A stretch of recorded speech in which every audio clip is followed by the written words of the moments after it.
Welcome to another week in the Wisdom Way Bible Reading Project.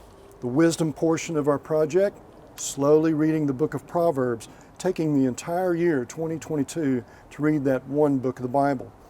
The way portion of the project is a fine focus on a single theme that we find in the book of Proverbs, and oftentimes some sampling of that same subject elsewhere in Scripture.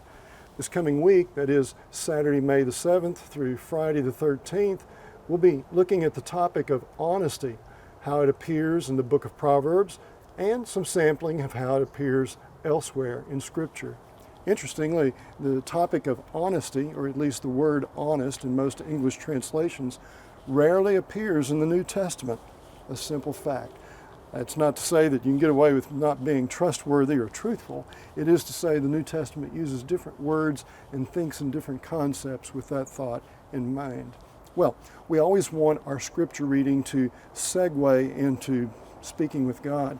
That is, what we read in the Bible, we want it to motivate us to talk with the author, God. This coming week, I'd like to encourage you to adopt a particular format of prayer. No big secret here, we'll just call it secret prayer.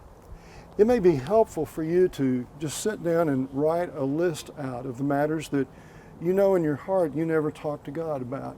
I'm not talking about just the matters that you might include if you pray in the presence of others. I'm talking about those matters that even when it's just you praying silently in your heart and nobody else knows what you're saying, you always find a way to walk around these subjects.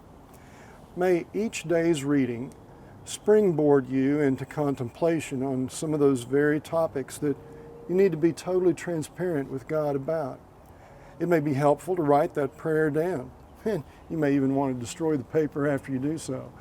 Or you may just want to do it from your spirit straight to His Spirit. Whatever works for you. But the bottom line is to be totally honest with God, absolutely candid with God this week about matters you just simply don't talk to Him about. We'll need His grace and His peace to do just that. May grace and peace be with us all.